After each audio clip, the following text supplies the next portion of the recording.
We'll start with the more strange and disturbing, and as we move down the chart, the mysteries will become increasingly terrifying and horrific. I made this iceberg myself, and it delves into some of the most bone-chilling content humanity has ever created. Let's start with the tip of the iceberg. Level 1. Fun Time Kids Day Care. On January 25, 2015, in a now redacted thread, Reddit user Disco Godfather 6922 posted a picture of a brightly colored daycare called Fun Time Kids Daycare in the Salt Lake City subreddit. As the name implied, it was supposed to be a daycare, but in the caption, the Disco Godfather mentioned that he hadn't seen a kid on the property in 5 years. There wasn't anything worrying in the picture, yet that single picture would continue to cause speculation for years. Other Salt Lake City locals weighed in. One advised Disco Godfather to stay away because it was a CIA black site. Another admitted they had not seen a single person there in 10 years. One mail carrier claimed that children were always asleep when he showed up. One of the Redditors decided to check the building. He wrote that the windows were boarded up with cardboard, and when he peeked in, he saw children inside. But not everyone was letting their imagination get away from them. Some users said the place was just a regular daycare, and people were just getting carried away. But this only fanned more flames when another user pointed out that all the users saying the building was normal had only registered their accounts that day. As hundreds of posts poured in, the story took a life of its own. Some took to making a slew of harassing calls to the daycare. One even told local newspapers the daycare was connected to trafficking, and many took to making bizarre allegations on the daycare's Google review page. Some were a little more upfront and started showing up to peer into the windows. A couple of Reddit users posted personal information about the owner. Doxing was the final straw, and Reddit admins stepped in and deleted the original thread from the Salt Lake City subreddit. But that only made them more suspicious, and the conversations and investigation into Fun Time Kids continued in conspiracy subreddits and 4chan. They even formed groups and planned to storm the building. Meanwhile, the only citation against them is a 2014 complaint about weeds. There's also a reason the building was a bit run down and child-free. It all boiled down to business. Funtime Kids Daycare was in a low-income area and catered to low-income families who couldn't always afford to send their children in, hence the sparse number of children. Mix that in with a little profit to make an aesthetically pleasing playground, and you get the picture of a business trying its best. But this information hasn't done much to stop the online conspiracies. Max Headroom Incident. It was shortly after 9 p.m. on November 22, 1987. Families in Chicago turned in to WGN-TV, the 9 o'clock news, to listen to popular local sportscaster Dan Rowan's highlights on a game, when suddenly the screen went dark. When the TV screens flickered back to life, Dan Rowan was gone. In his place was a bizarre figure in a suit swaying erratically. The figure wore a mask with a frozen grin and sunglasses. Behind him, there was a swiveling corrugated metal panel, but there was no sound, just a loud buzz. 17 seconds later, the screen went dark again and returned to the WGN TV studio. Well, if you're wondering what's happened. A puzzled Dan Rowan said what everyone was thinking. It turned out that the weird masked man and his corrugated panel were not a segment on the channel. WGN TV had been hacked. Fortunately, studio engineers were on hand to regain control, but no one was around to stop them the next time it happened.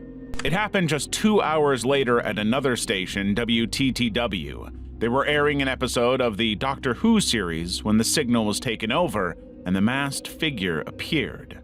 This time he was heard talking about unrelated topics, including the real Max Headroom's advertisements for New Coke, the TV series Clutch Cargo, and a late-night talk show on Cinemax, all while acting erratically. With nobody around to stop the transmission, it just kept going. The hijackers finally ended the transmission after 88 seconds, but that was only after the masked figure's encore, presenting his to a woman along with a fly swatter and getting her to spank him while he cried and screamed. This bizarre hijacking became known as the Max Headroom incident. It garnered widespread media coverage and outrage, and a criminal investigation was opened, but the case quickly went cold, and the people behind it were never found. Walt Disney's frozen head. It has been almost 60 years since Walt Disney, the man behind the happiest place in the world, died. Yet, rumors continue to swirl about him. The most popular is that Walt Disney has been cryogenically frozen to be brought back to life once the science has been developed. In some versions, just his head was preserved. In others, his entire body was preserved. While some believe he is kept in an undisclosed location, some know exactly where he is. Under the Pirates of the Caribbean ride at Disneyland in Anaheim, California. Or so they say. Yet, Walt Disney's ashes are said to be buried in a small private garden at Forest Lawn Memorial Park in Glendale, California. So, where did these stories come from? In 1964, Robert Ettinger published The Prospect of Immortality, a book about cryogenic preservation. It was the first time the concept of bodies being preserved and reanimated got out, and it hooked the public. 2 years later, the beloved popular animator died from complications related to surgery for lung cancer. But if there were one person imaginative enough to decide to be cryogenically preserved, it would be an animator whose characters always snapped back to life. 2 books helped fan this rumor into facts: 1986's Disney World by Leonard Mosley and 1993's Walt Disney, Hollywood's Dark Prince by Mark Elliott. These biographies claimed that Walt Disney was fascinated by cryogenics.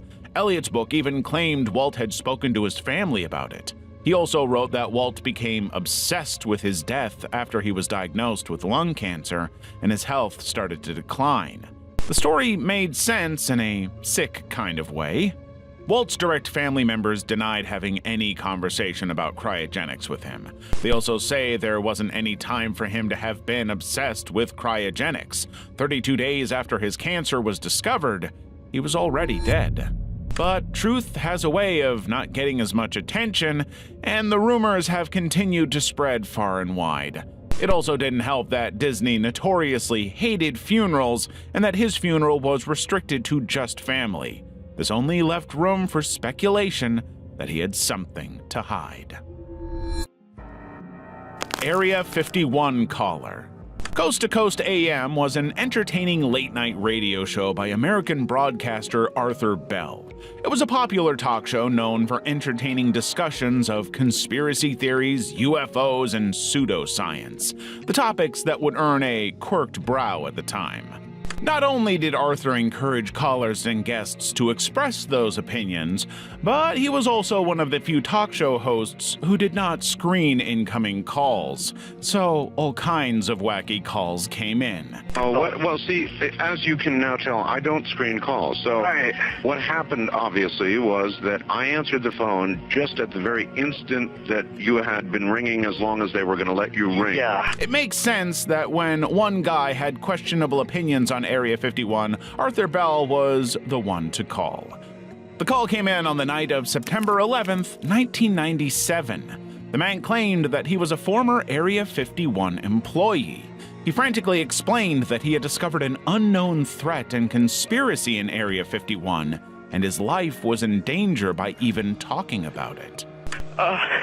They are not what they claim to be. They have infiltrated a lot of aspects of the military establishment, particularly the Area 51. The disasters that are coming, the military, the government knows about them. Bell lost connection at a point, and the network was completely cut off. Meanwhile, the caller's voice became increasingly agitated. Then the broadcast went silent. 20 minutes later, Bell was back on air and very confused. Had the people after Mel gotten him? There was no way to find out. Fast forward 7 months, and there's a break in the case. Bell received another call from a man called Brian. This time he wasn't agitated and had a confession to make. The earlier call was a hoax. But that only raised more questions than answers. Was that the same guy? He could be any Tom, Dick, or Harry who had just called and claimed to be him. Except he sounded exactly like the Area 51 caller. While no one was sure if the earlier call wasn't a hoax either, the transmission going out during the call was just the right kind of creepy to make the call look real. Whatever the case, this dark mystery has continued to puzzle many. Level 2. JCM Farming. When you hear the word farm, you're probably thinking chickens, a bunch of black and white cows, and a farmer wearing dungarees. What you're not thinking of is a mysterious secret farm with a no-fly zone. All anyone knows about JCM Farming is what they put on their wiki. They are a private company that operates an 80-acre olive farm near Indio in Coachella Valley, California. A 24-foot-long, 14-foot-thick wall surrounds the property. Just in case someone makes it over the wall, a partial moat, guard dogs, and armed guards are waiting on the other end. Too bad no one has seen any of it. That doesn't mean JCM Farming isn't serious about keeping people off its property. Even those in the air aren't safe. In 2009, they sued 15 hot air balloon companies for flying low over their hyper-secure compound, even though the Federal Aviation Administration found that the balloons did not violate aviation law. JCM also threatened to sue anyone nearby who allowed balloons to land on their property. More than a dozen hot air balloon companies went out of business or received court orders not to fly in the area. The result was that an area that used to be a major tourist attraction for hot air balloon flights is no longer. JCM Farming even sued an airline service for flying too low over their walls. The U.S. Department of Agriculture had contracted the airline to drop sterile insects. The company ended up getting a lifetime restraining order. In 2014, JCM Farming was again in court, this time targeting a bed and breakfast in La Quinta. JCM Farming owned a home right next door. They claimed that the B&B would increase crime, traffic, and noise. JCM's desperation to keep people at arm's length, or at least behind a 14-foot thick wall, has only increased curiosity about what's happening inside. They have been linked to the CIA. There are rumors that it is a private retreat for high-net-worth individuals, or that the JCM might be up to something illegal. Think Jeffrey Epstein or Diddy. But some think the JCM is just rich and a little bit cuckoo. Whatever it is, JCM's lips are sealed, and all we can do is guess. Solway Firth Spaceman. The year is 1964, and there are no smartphones. You took multiple pictures with rows of film and hoped that the pictures turned out right when you had them developed.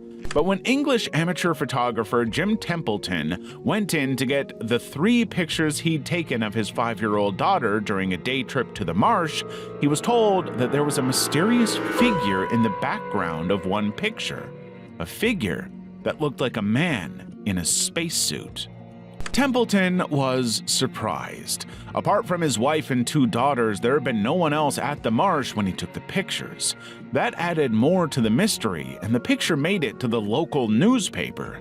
But many believed it was all made up until Kodak vetted Templeton's camera and the original negatives. Whoever appeared behind his daughter was real. The mysterious figure was dubbed the Solway Firth Spaceman, and the picture went viral. As viral as anything can go in 1964. It appeared in newspapers and TV. After the picture blew up, 2 strangers in dark suits who claimed to be government officials showed up and tried to get Templeton to admit the pictures were a hoax. But Templeton was adamant that he hadn't made it up. He stuck to his guns till he died at 91, convinced that a spaceman had been in the marsh that day. But 3 years later, the case was cracked wide open. And while there were no spacemen, Templeton had also not made the image up. Here's what happened. While Templeton was taking pictures of his daughter with his large camera, he didn't notice his wife, Annie, step into the frame. A different picture showed her wearing a light blue sleeveless dress. With her back to the camera and the photograph overexposed, her blue dress would have looked white as the Solway Firth spaceman's suit looked. Their arm is protruding into the light. There's no shadow on their actual arm, almost like you're doing this. One of the greatest mysteries of the 1960s might have just been an accidental photobomb. Secret Earth. Do you know some parts of the world are not meant to be seen? Thanks to technology like Google Earth, these secret parts of the Earth were suddenly open to the public. Places like an island belonging to a billionaire sheik with his name carved in, or a pair of lips just out in the Sudan desert. But there were also some very mysterious things the public found. Things that were involved in government conspiracies, secret military bases, and bizarre nods to satanic worship. In an isolated corner of Kazakhstan, there's a 1,200-foot wide pentagram etched into the ground. The pentagram is a popular symbol linked to satanic worship, Wicca, and black magic. So once this Google photo got out, there were murmurs of devil worship and forbidden sacrifice. But some said it was an abandoned air missile site that the Russian military had used. They were the closest to the right answer. It turns out that the Soviet-era Russians loved the symbols of stars so much that they put them on everything: their flag, monuments, and even buildings. So when they wanted to outline a park, they didn't think much before deciding on a star. After it was abandoned, this star park fell into ruin. Next is Vostok Island, a small uninhabited island in the central Pacific Ocean.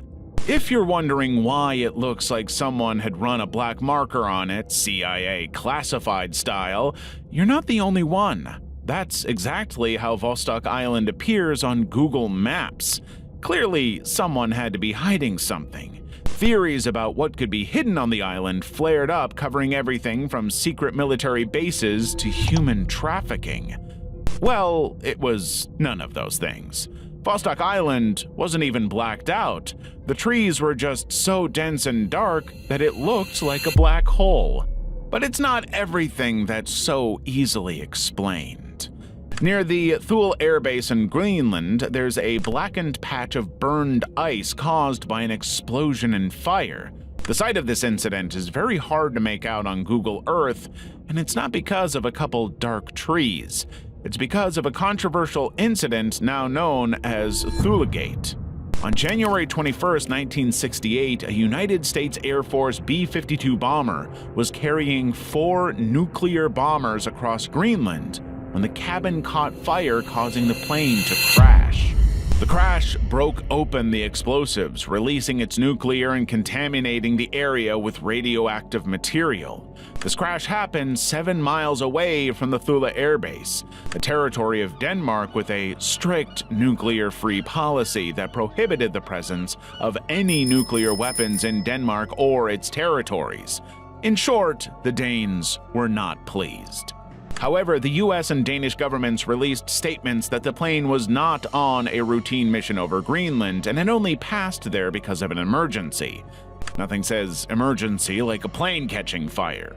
No one thought much of this for almost 3 decades, when declassified United States documents revealed that the Danish Prime Minister, H.C. Hansen, had permitted the US to transport nuclear weapons into Thule, directly contradicting Denmark's earlier statement and their strict nuclear-free policy. The Thulegate political scandal was born. It was made worse by surviving Danish workers seeing compensation for long-term health problems resulting from their exposure to radiation during the cleanup. Many of them died from cancer. But there's one more part to this incident. Not all the explosives were recovered. The nuclear fuel components of one of the bombs disappeared after the crash. While there's little chance of it detonating, its current location remains a mystery. Level 3. Markovian Parallax Denigrate. The year is 1996. Dolly the sheep has become the first mammal to be successfully cloned from an adult cell, and one of the internet's oldest mysteries began with an early internet spam. It all happened on an early internet forum called Usenet. Hundreds of messages suddenly appeared in user communities. While the messages read like a pile of words mashed together, they did have one thing in common. Whether in the title or somewhere in the body of each post were the words Markovian Parallax Denigrate, sometimes grouped, other times in different parts of the message. Cyberneticists, programmers, and other specialists frequented Usenet. On paper, they were the right group to decrypt and uncover the Markovian Parallax Denigrate message, but even they were left scratching their heads. With time, the mystery of Markovian Parallax Denigrate was forgotten and lost to time. That was until 2006, when a since-deleted article about it appeared on Wikipedia. Online sleuths started looking into it, but at Google's public Usenet archives, only one of the hundreds of messages remained. The name and the sender's email address got many tongues wagging: Susan Lindauer. Susan was a former journalist who was arrested in 2004 for serving as an agent of Saddam Hussein's government. The case was dropped after a psychiatric evaluation found that she suffered from paranoia and delusions of grandeur. And here I am today. I want to say to Americans that what I did was always good for Homeland security and Middle Eastern security. Susan went on to write a self-published book called Extreme Prudence about her time working with the CIA to contact the Iraqi government. At the time, the Markovian Parallax Denigrate spam message got out. Susan said that she was a CIA handler and that she knew the identity of the Pan Am 103 bomber. But not long after Susan's connection to the spam message was discovered, the Wikipedia page on Markovian Parallax Denigrate was deleted. It was starting to look like they were onto something. Conspiracy theories swirled around, including claims that the spam mail was part of the code used by Islamists in preparing for the attacks. It would have made sense if Susan hadn't denied having anything to do with the Markovian Parallax Denigrate. If there's one thing we know about Susan, she wouldn't pretend she wasn't involved. As for the Markovian Parallax Denigrate Wikipedia page getting deleted, it was because the page lacked credible sources, not because anyone was hiding anything.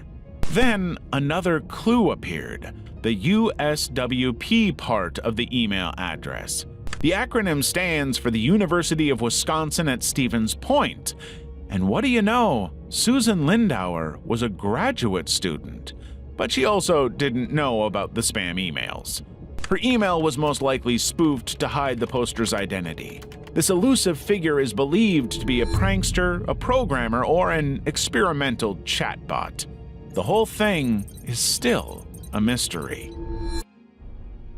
Happy Valley Dream Survey. In early 2015, strange posters appeared all over Willamette Valley in Portland, Oregon. The posters proclaimed that the Willamette Valley Dream Survey was looking into a rash of weird dreams and asked anyone experiencing them to call in and describe their dreams.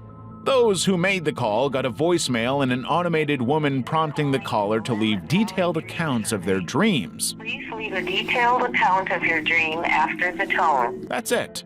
There was no mention of the Willamette Valley Dream Survey on Google, and those who looked up the phone number found it was linked to a German language immersion summer camp in the state. But the school said that the number was a Google phone account that the school no longer uses. There is very little to go on to find out why they wanted to know people's dreams. The posters were forgotten until the pandemic of April 2020. Reddit user Aliens posted a picture of some flyers he saw, but this time they were labeled Happy Valley Dream Survey and had an email address with a different phone number. A search of the email address went to a Reddit page with 2 main posts deleted. Calling the line still led to an automated message, but this time when you ended the call, you got a text thanking you for participating in the Dream survey. There was also one more twist. Some people who called the line got calls from this number during the middle of the night, but it only lasted seconds, leaving barely any time for the phone to get answered. Many Redditors were trying to figure out who was behind this. 2 of the most prominent figureheads were aliens and one Reggie. But one night, both accounts were suddenly deleted and wiped off Reddit. Even the YouTube videos they made of their calls to the Happy Valley Dream survey were deleted. There were theories that either something had happened to them or they had discovered something that forced them to distance themselves. Some believe all this is a prank, an elaborate art project, or a marketing stunt to get numbers. Whatever it is, make sure you don't give them your dreams. Gabriela Rico Jimenez. Gabriela Rico Jimenez was a popular 23-year-old Mexican model who had graced the covers of top fashion magazines like Vogue, Elle, and Harper's Bazaar. She was also known for her dedication to humanitarian work, collaborating with organizations like UNICEF to raise awareness about social issues. During her decade-long career, Gabriela walked the runways of the world's most prominent designers. Gabriela was well on her way to supermodel status when she disappeared from the face of the earth. She was last seen outside a luxury hotel in Monterrey, Nuevo León, Mexico in 2009. There was a party going on inside when Gabriela suddenly appeared. Far from looking like a model, she had on a ripped shirt. Like that wasn't worrying enough, Gabriela pleaded for her freedom while saying things that hinted at people she knew being silenced, like Juan Camilo Mourinho Terrazzo, a high-ranking Mexican politician who died a few months earlier in a bizarre plane crash. A police officer showed up, which only made her more agitated. She hurled accusations at the royal family, Disney, and Carlos Slim Dominique, one of Mexico's richest and most powerful men. As a crowd gathered, Gabriela accused them of living in a subterranean base, stealing children, and killing them. That's when the police closed in on Gabriela and hurled her away. Her vicious struggle with the officer was the last time she would be seen. Anyone who asked was told that Gabriela had been detained in jail before being transported to the psychiatric center of the Buenos Aires colony. She, they said, would be there indefinitely. 6 years passed before she was mentioned again, this time on a blog called The Black Manic. He gave the story of a witness claim who had seen her days after she was taken. They tried to talk, but Gabriela was giving cryptic answers about death. But she repeated that there was an underground base in Monterrey that had kids. Suddenly, some well-dressed men showed up and forcefully separated the two. They also asked what Gabriela had said. The next day, it was brushed off when they tried to report the incident to higher-ups. That was the last mention of Gabriela. There are many theories about what happened to her, from human to being silenced for her political activism. Today, everything about Gabriela has been scrubbed off the internet, almost like she never existed. The only thing left is the video of her screaming. Loren Scott's final Facebook post. On March 17, 2014, news broke that 49-year-old ex-model and fashion designer Ren Scott had passed away. An hour after her passing, as fans and friends mourned, a photo appeared on her Facebook page. It showed glowing dresses hanging from a tree. But it wasn't just Facebook. 2 strange tweets also appeared on her Twitter page. Had Ren passed, or was it a hoax? Ren Scott, born Luann Brambo, had just finished high school when her 6'3" frame got her scouted. In a flash, she was walking the runways of huge brands like Chanel and Thierry Mugler. Years later, Ren sent models down the runway after she launched her clothing line and dressed the biggest stars and celebrities from all walks of life, from Angelina Jolie to Michelle Obama. She also produced handbags, perfumes, and makeup. Wren's private life was on the up and up. She was in a long-term relationship with Rolling Stones lead singer Mick Jagger. Her public life was filled with designer outfits, high-class friends, and glamorous holidays to exotic locations on private jets. When Wren had to cancel her London Fashion Week show 2 months earlier, blaming it on fabrics arriving too late to make the samples, no one thought anything of it. But the truth was, behind the encores and Instagram likes, Wren was struggling. Her company was more than $6 million in debt and had been suffering from depression for a while. Things finally came to a head on March 17, 2014. Wren was found dead in her apartment, and the police reported no signs of foul play. So what about her tweets and the picture on Facebook? At first, people thought a sick prankster might have hacked her page. It was soon apparent that her account hadn't been hacked, and Wren had posted the tweets and pictures herself by scheduling them to be posted at a particular time. But fans continued to debate whether it was intentional or accidental. After all, nothing in the tweets insinuated what she planned. But the picture is different. The dresses hanging from the tree had haunting similarities to how she was found. Was the picture a macabre nod to what she planned to do, or just a coincidence? That's one answer that Wren took to her grave. The A-List. On March 31, 2004, an anonymous celebrity gossip site on a GeoCities page spilled the tea and dirt on some popular names in American households. After a disclaimer from the author that what they were about to reveal was based on rumor or could very well be true, the A-List began. It was a list of every popular celebrity at the time arranged alphabetically, giving shocking information and open secrets about them. Some were pretty tame, like Rowan Atkinson, whose crime was for being clinically depressed. Same for Isabella Adjani. Her crime was dating. But some were a lot more scathing and sounded like the author had a personal vendetta against a couple of them. More than 2,000 celebrities were listed and critiqued on the A-List. Some were complimentary, and some were pretty scathing. No one knew who the author was. The page started back in 2002 and was constantly updated with new information. At first, people thought it was a celebrity with too much time on their hands. However, the author revealed that they got their intel through emails from this link.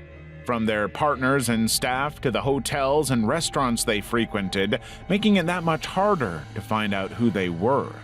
The GeoCities link died years ago, but curiosity about the A-List did not. In recent years and through the magic of the Wayback Machine, people are still entertained by this relic, especially since, based on recent scandals, some of the rumors were quite on the nose. U/Iceman Throwaway 123. In 2019, a Reddit user called Iceman Throwaway 123 shared a bizarre situation on the subreddit Too Afraid to Ask. He lives in a suburb just outside the big city, and like many places at the time, retail stores were closing down. Then suddenly, 12 convenience stores appeared.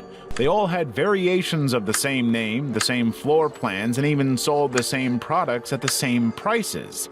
They also had a lot of employees, even though very few people shopped there.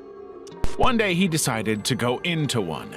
Immediately upon entering, all the employees stopped and stared at him as he shopped. Their products were resold from Walmart at higher prices. When he tried to pay, he was told they only took cash unless he bought products over $50. As if that wasn't weird enough, when he got home, he discovered that many of the products had long passed their expiry dates. Iceman Throwaway 123 also admitted that he felt something the town council was in on whatever the stores were doing. After he shared the story, several conspiracy theories swirled about what was going on, suggesting everything from money laundering to drugs and even human trafficking. But no one was ever able to verify anything. Not long after, Iceman Throwaway 123 stopped responding on Reddit. Did he lose interest, or did something even more sinister happen? It's been 5 years since his last comment, which has only fueled more intrigue and conspiracies about the bizarre convenience stores. Level 4, Purity Night. It's March 3rd, 1997, and the shocking disappearance end of 20-year-old Adrienne Purity Knight was sweeping through the internet. She was a student at the University of Mississippi who had been abducted just days after a stalker was chased off. He had left behind a camera that had her pictures. The story became popular because, to get leads, the police took to releasing information about their search on a website called crimescene.com. It included copies of interviews they had with family, friends, and suspects. The press knew Purity well. Her sister had been murdered at the same university, and her choice to attend the school made the headlines. A month into Purity's disappearance, police received a torn map and a picture of a woman in what looked like a box. Her parents also received a letter, all hinting that Purity had been buried alive. All efforts to find her got nowhere. Purity was found dead in a box 2 months later. Stephanie! Travis, please! She'd received air and food through an access passage, and there was no way to tell how long she had been kept alive. The box had many obscene things written in it. Her horrific death shocked many who had hoped that she would be found alive. Even the killer getting caught did little to get it off people's minds, including metal band Slipknot's lead singer Corey Taylor. In 1998, they made the song Purity and Frail Limb Nursery by sampling audio clips from the Crime Scene website. It became a regular setlist for the band. The following year, when they released their debut album, the songs were on it. That's when they got sued by crimescene.com, the same site that had published Purity's story, for copyright infringement. That's how many people learned that the entire story was made up. There was no girl in the box and no Purity Night. The crimescene.com site was not a way for police to get tips on crimes. It was an early online game that encouraged readers to solve a made-up murder mystery. But the internet in 1997 wasn't what it is today, so it was easy to sell the story, and many believed it, including Slipknot. To avoid a lawsuit, they removed the 2 songs from their album. Purity was later released on another album, but Frail Limb Nursery, a sample of audio published on the site, never was re-released. Horton Mine. The Exploring Abandoned Mines and Unusual Places channel was a YouTube channel by a man named Frank, who went spelunking in desolate mines. Most of Explorer Frank's videos had him showing what some old mines looked like, but sometimes Frank got much more than he bargained for, like when he found a beat-up box with a red occult pentagram inside. When he opened the case, Frank found an old gun tucked inside. Oh my god, it's a gun. Look at that. It's a little like it's a revolver. But this wasn't close to what happened in July 2013. Frank was visiting the abandoned Horton Mine in Pershing County, Nevada that day. The entrance to the cave was terrifying enough, but Frank powered through. The dark cave was filled with heavy metal chains hanging from the ceiling. Then, something bizarre started to happen. 2 metal chains appeared to be moving on their own. Then Frank remarked that it was getting colder and felt a presence. Meanwhile, one of the chains began swinging even more aggressively. That's when Frank decided to hightail it out of there. The spooky video earned millions of views as people tried to determine whether it was staged. Some footage was even featured on an episode of Strange Evidence on the Science Channel. The episode featured scientists and other specialists who analyzed it and determined it was not faked. It even appeared on the news. But Frank wasn't done with the Horton Mines yet. In June 2014, prompted by his followers, Frank returned to the mines, promising to explore it fully this time. It was still just as creepy as before. As Frank walked through, he noticed a mist was beginning to form. Frank powered through and made it to the end of the tunnel. Then he heard some noise from deep inside the mine. Whispers. What the fuck was that? A mysterious banshee-like shriek and loud screeching noises like a machine being operated. The terrifying sound had Frank rethinking his promise to his followers, and he ultimately turned around and left, promising never to return. Many skeptics believe it was all a hoax, but it's hard to argue with a video that's been authenticated. Barbie.avi. Barbie.avi is an unsettling video of an amputee model from the 1980s that surfaced online in 2009. It shows a blonde-haired woman in a room who seems to get increasingly frustrated. After the video appeared online, it was linked to a popular creepypasta about a guy who recovered the videos from an old computer. Another theory was that she suffered from BIID, body integrity identity disorder, a rare condition that causes people to remove body parts they don't believe belong on their bodies. For Barbie, it was her arm that she wanted to be taken off, and it seems she succeeded. But all these were just guesses, and the truth behind Barbie.avi remained a mystery for a long time. Then, in 2019, a Russian team on Reddit cracked the case. It started after a viewer wrote Tamara Klein on one of Barbie.avi's videos. They were also able to find out that the actual video was in 4 parts and featured Tammy talking about how she lost her arm. When she was 16, she had been arranging a sheet in the washing machine when the spin cycle suddenly started and twisted her arm. In 2009, one of these interviews was uploaded to an amputee video collection website called Free Amputee, which is how it ended up in the hands of whoever made the video. Mystery solved. Do you know what mystery I'd like to solve? Why you still haven't liked this video and subscribed? Up next, Kisaragi Station. In 2004, a disturbing exchange appeared on the online forum 2chan. A Japanese woman known only as Hasumi was broadcasting live messages about the bizarre events during her regular train commute.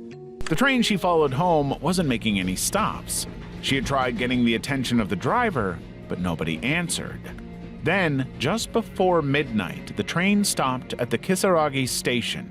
Prompted by the 2chan users following her updates, Hasumi got off the train, but the station was empty. There were no taxis or people. She had called her parents to pick her up, but no one had heard of a Kisaragi station. Even the police accused her of pranking them. By this time, 2chan users were worried about her. It didn't help when one mentioned that Kisaragi could also mean demon. Hasumi decided she would follow the tracks and find her way home. Suddenly she wrote that she was hearing the sounds of beating drums and a ringing bell. Suddenly a voice screamed at her to get off the tracks. When Hasumi looked back, she saw an old, single-legged man who immediately disappeared. Hasumi instantly ran for the tunnel. On the other side, she met a kind man who offered to give her a lift to the closest station. 2chan users were immediately suspicious. They were right. Hasumi's next update was that the kind man had stopped talking to her and began muttering gibberish. By this time, Hasumi's battery was low. She decided to run for it the first chance she got. Whether she did or not was anyone's guess. Hasumi never made another post. There were many theories about Hasumi, the Kisaragi station, and what happened to her. She had been taken by evil spirits or gotten lost in a parallel world. Then, 7 years after the original messages, someone claiming to be Hasumi appeared online. She had walked into a light from the kind man's car, and when she came to, 7 years had passed. She was at a train station, and her parents were calling her from the car. There's no certainty she is the same person, but people came forward claiming that something similar had happened to them at the unknown Kisaragi station. Today, it is the stuff of urban legends, but while some people believe it was all made up, many live in fear of ending up in Kisaragi station and not being able to return. Hidogara commercial. In 2004, users of the 2chan message board started posting about creepy advertisements they had been unable to get out of their minds. One was the Hitagata commercial. The ad was 15 seconds long and showed two shadowy humanoids standing against a dark background. Then, two dings that sounded like a railroad crossing sign going off. At the same time, one of the figures disappears and reappears, while the other disappears with another two dings. As the animation repeats, the words, "Every 2 seconds someone dies," appears or is heard. 誰かが2秒ごとに死ぬ This wasn't the first time this bizarre commercial was mentioned. 5 years earlier, on the same 2chan site, another user had made a post with two figures and a blinking sound in a weird commercial thread. There was no mention of railroad tracks. There are no copies of this creepy ad, and no one knows what exactly the advertisement was for. The most popular theories were that the Japanese Ad Council had either made it or that it was a program that aired in Japanese schools to teach children about safety on railroads. However, the Japanese Ad Council denied any involvement, and many of the films shown in schools aren't available anymore. 2 decades later, the Hitagata commercial has become an urban legend, but people are still searching for it.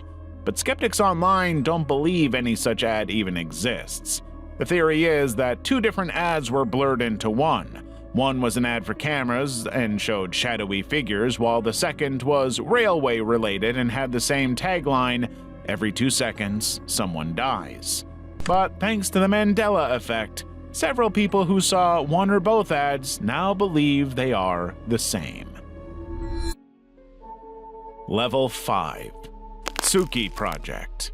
In January 2017, an anonymous 4chan user called Tsuki began sharing about his new religious movement. Tsuki had a vision that humanity lived in a system called life, which was going extinct on July 1st, 2167. By registering their souls on a website called the Tsuki Project, Tsuki could transfer the souls of his followers from life to a higher dimension called LFE after they lose their lives in the real world. The deadline to register your soul was July 1st, 2017, and anyone who registered before then and died after that date would transcend to the next level regardless of how they died. Those who didn't would be lost forever. Some said it was a hoax, others a marketing stunt for releasing a game or television series. But in July 2017, the body of Jake Fear was found in a wooded area. There was no sign of foul play, and the cause was ruled as self-inflicted.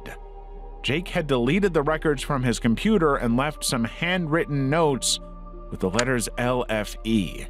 It is generally believed that he was part of the virtual cult and was hoping to have transcended to the next level. The real purpose of the Tsuki Project is still unclear.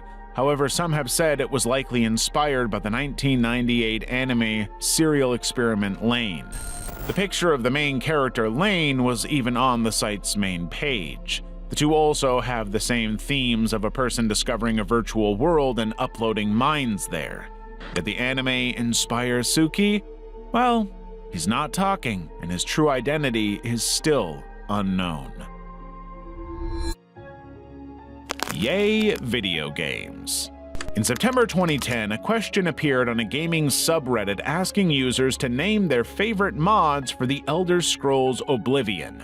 The user Yay Video Games, aka YVG, was one of those who responded, but his reply was a bit confusing. When he was prompted to explain, he had the most bizarre response. When YVG was again asked to explain himself, he responded with the words, "US Teamworks by always on DRM." For the next few hours, YVG spammed the thread with that same comment in different variations almost 4,000 times. Some even contained links to eerie images and a paper where he had written the phrase repeatedly. Because of the spamming, YVG's account was suspended and he couldn't post or comment. Shortly after, YVG deleted his account and disappeared. Several people thought he had turned into a troll, and for a long time, the mystery of why he had done it confused many. After all, YVG was well known on Reddit and had gathered a high amount of karma on Reddit. It was confusing that he would become a troll in the strangest way possible. The incident even made it to the creepy subreddit. Several people became interested in discovering what had happened. One was SoLegitHS. He linked YVG to 3 other users who seemed to use the same online lingo he used. The account he had the longest was "Not Sure How Big You Are." Reading through that account, it showed more details into SVG's life. He had been homeless. He also suffered from chronic pain, depression, anxiety, and chronic fatigue syndrome. Because of that, SVG was prescribed some heavy doses of antipsychotics that gave him nightmares. He got hooked and escalated into self-dosing on opiates. While this explained why he might have made those cryptic messages, it only made more people worry about what happened to him. It was his best friend, Luke, who came out and confirmed many people's worst fears. SVG, who was named Lyndon, had passed away by his own hands. No one has been able to decipher what his cryptic message meant. Level 6. Charles Peck's posthumous phone calls. On the 12th of September 2008, around 4 p.m., a freight train in California's San Fernando Valley was hit by a commuter train. There were 225 passengers on board, one of whom was Charles Peck. For the next 11 hours, firefighters worked to rescue survivors and recover the bodies of those who died. Many families could only wait in horrified silence to learn if their loved ones had survived. Everyone except Charles Peck's nearest and dearest. Peck's son, brother, stepmother, sister, and fiancé all received calls from his cellular telephone. However, they never heard his voice, just static. When they dialed back, it went straight to voicemail.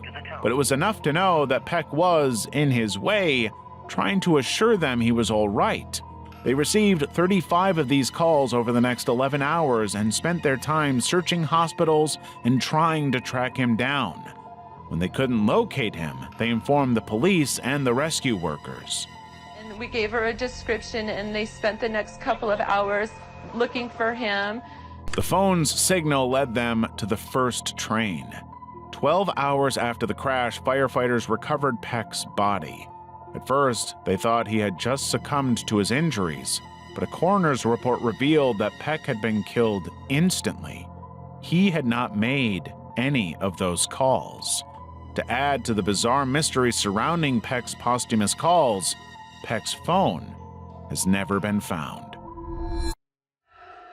Why You Never Became a Dancer.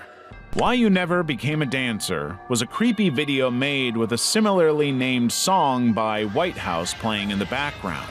It was a grainy, black and white 5-minute video that showed the edited face of an Asian woman making repeated mouth movements as a White House song in the background. Acid Blood Infusion posted the disturbing YouTube video on November 29, 2008 with the caption, "What do you want to be when you grow up?" The video spread and even became a popular GIF. There were many attempts to reverse search the image with very little success, and for more than a decade, the question of who the girl was a mystery in the dark corners of the internet. Then, in 2022, a Japanese site called thetuburo.com received an unedited copy of the girl's face. She was identified as 21-year-old Rieko Takamura. Her picture had been found in the pages of an unknown book about Japanese serial killer Kiyoshi Okubo. Kiyoshi had assaulted and murdered Rieko along with 7 other girls over 2 months in 1971. He was sentenced to death. The tragedy surrounding Rieko's death added an even creepier spin to the Why You Never Became a Dancer video. Many were shocked by it, and some even called out Acid Blood Infusion, the video's creator. They later commented that he had made the video without knowing the source. Oh In-hae. Oh In-hae was a famous South Korean model and actress. In 2019, she started a YouTube channel sharing fashion and beauty tips. But at the age of 36, O took her own life. But some thought there was more to her death because of a video she posted online just 2 days before her death. The first red flag was that the video was numbered 48, even though it was her 46th video. Then, exactly 48 seconds into the video, it starts buffering. This lasted for exactly 1 minute and then stopped at 1 minute 48 seconds. During that moment, it captured O hitting her neck with a comb over and over again. When her fans pointed out the strange buffering, O liked their comments and included, "Please skip over the buffering part" in the title.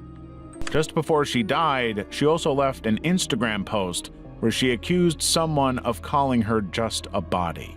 Both the Instagram post and the video were deleted shortly after her death. Many now believe that the video was a sign of what O planned to do, but others are convinced that there might have been a supernatural element to her death, and she might not have taken her life after all. John Lang.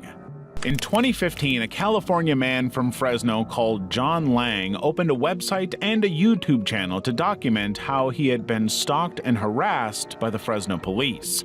It started in 2009 after he uncovered a licensing plate scam involving the Fresno police. The officers would target low-income neighborhoods, pulling over drivers blocks away from where they claimed to have spotted the vehicles. Lang shared his findings anonymously on the Facebook page of the local newspaper, the Fresno Bee. But an employee with the newspaper called John Murray had leaked his information and IP address to the Fresno County Sheriff's Office. From that moment on, Lang revealed that.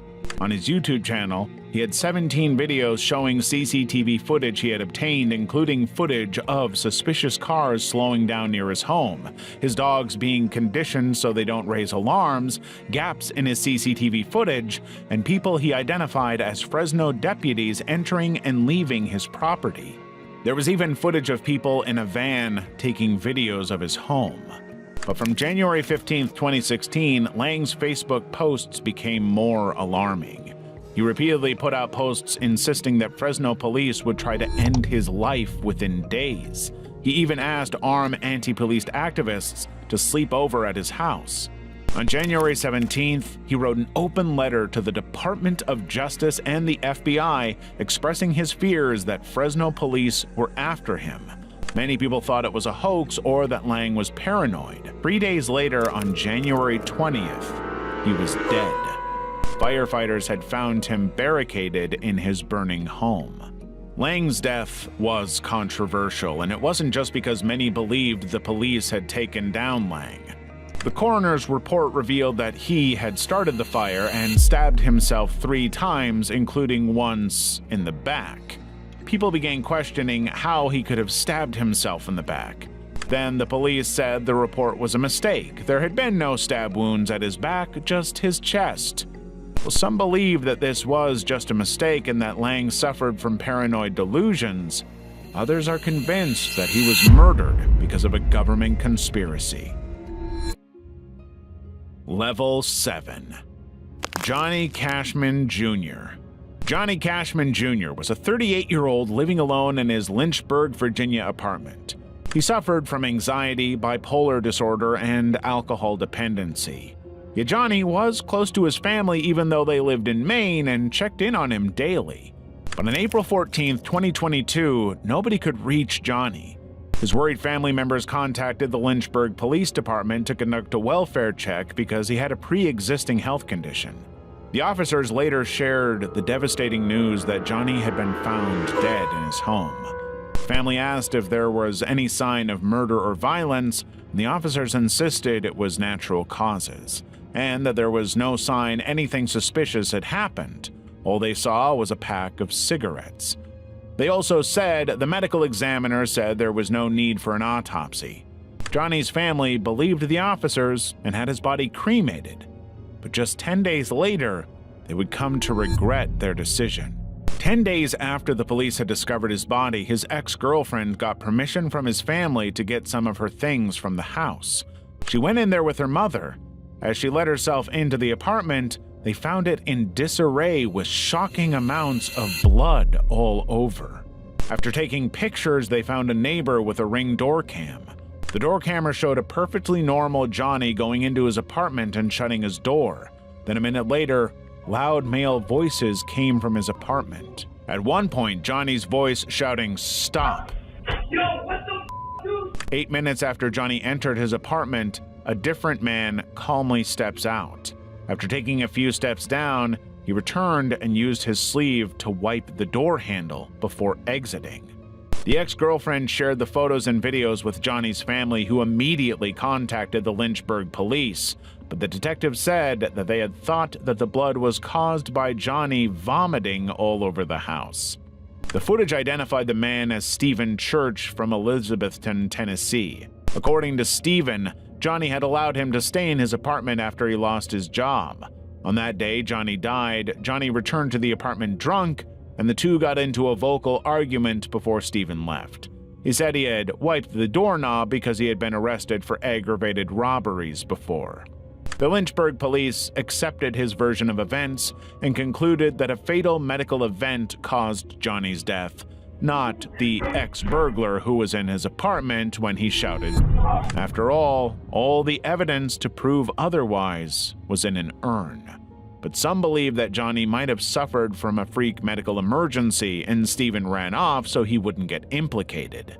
However, Johnny's sister insisted Johnny had undergone a complete examination, including abdominal checks, 4 months before his death, and aside from his mental diagnosis, he had a clean bill of health. But as far as the police are concerned, the case is closed, and no one has ever been charged with Johnny's death.